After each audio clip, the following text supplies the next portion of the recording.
Professional photography आणि videography आपण आपल्या मोबाईलने करू शकतो का, याचं उत्तर आज आपल्याला या व्हिडिओमध्ये पाहायचं आहे. तर चला स्टार्ट करूया.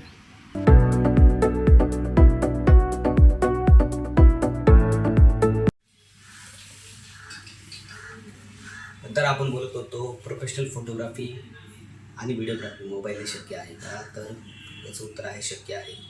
त्यासाठी सर्वात महत्त्वाचं तुमचा मोबाईल जो आहे तो मोबाईल चांगल्या क्वालिटीचा असणं गरजेचं आहे. त्याचे जे कॅमेरे आहेत ते चांगल्या क्वालिटीचे असेल तर नक्कीच तुम्ही फोटोग्राफी आणि व्हिडिओग्राफी करू शकता.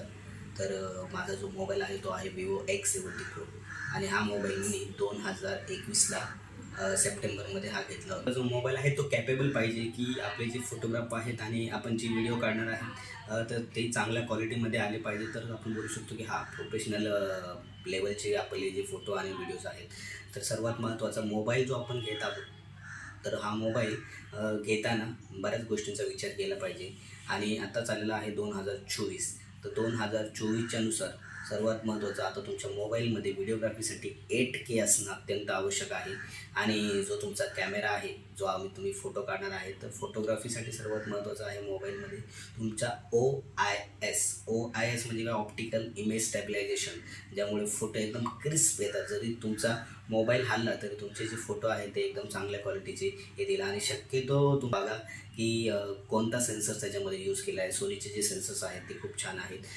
माझ्या विवो X70मध्ये सुद्धा सोनीचे सेन्सर्स आहेत. तर खूप छान क्वालिटीचे फोटो येतात. तर मी सांगत होतो की फोटो काढण्यासाठी सर्वात महत्त्वाचे तुमचे मोबाईलचे जे कॅमेरे आहेत ते सगळ्यात चांगले असणं गरजेचं आहे. सोनीचे जे सेन्सर्स आहेत ते खूप चांगले आहेत. आता सोनीचे सेन्सर जरी मी बोललो की खूप चांगले आहेत तरी आपला जो मोबाईल आहे तो आपल्या खिशाला पण परवडणार असला पाहिजे.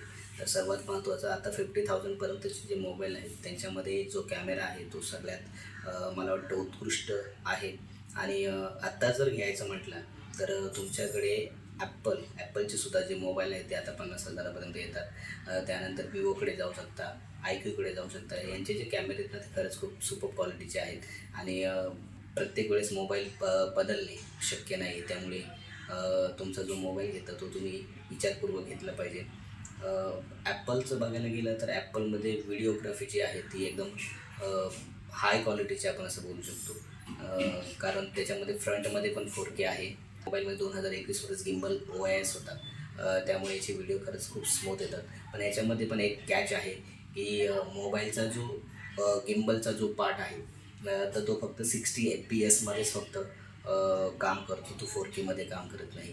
तर 4Kवरून ज्यावेळेस तुम्ही स्टॅबिलायझेशन ऑन करता एकदम सेकंड लेवलची तर त्यावेळेस ते ऑटोमॅटिकली स्विच करून 1080p आणि मग आपल्या मोबाईलचा जो प्रॉपर आउटपुट आहे तो त्यातून मिळत नाही. जे तुमच्या मोबाईलमधून फोटो काढलेले आहेत ते तुम्हाला एडिट करावे लागतात. कधी कधी त्यामध्ये शेक येतो किंवा पाहिजे तसे डिटेल्स आपल्याला त्याच्यामध्ये भेटते नाही. तर ते फोटो तुम्हाला अजून चांगले इन्हॅन्स करायचे असेल तर त्यासाठी तुमच्याकडे तुमच्या PCमध्ये काही सॉफ्टवेअर असणं गरजेचं आहे. ज्यामध्ये PS येतो, फोटोशॉप, त्यानंतर लाईटरूम क्लासिक यासारख्या ॲप्लिकेशनचा यूज करून तुमचे जे फोटो ते तुम्ही अजून बेटर करू शकता.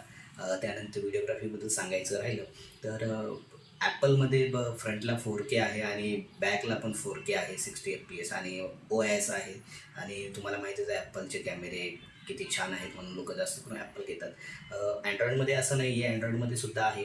अँड्रॉईडमध्ये काय होतं की ज्यावेळेस तुम्ही प्रॉपर मोबाईलचा आउटपुट काढायचं म्हटलं तर आता समजा 8K असेल तुमच्या मोबाईलमध्ये तर 8Kमध्ये जर तुम्हाला तुमची जो व्हिडिओ आहे तो शेक पाहिजे नसेल तर मग त्यासाठी तुम्हाला OIS चालू करावा लागेल. आणि OIS चालू केला का ते ऑटोमॅटिकली तुमची लोअर क्वालिटी जी आहे त्याच्यावरती ते स्विच करतं. म्हणजे फॉर एक्झाम्पल 8K असेल तर 4Kमध्ये स्विच करेल किंवा 4K असेल तर ते 1080p स्विच करेल. मग मोबाईलचा आपण जो आउटपुट पाहिजे व्हिडिओमधून तो आपल्याला एवढा काढता येत नाही. तर अशा वेळेस काय करता येईल, तर अशा वेळेस तुमच्याकडे अल्टरनेट ऑप्शन आहे.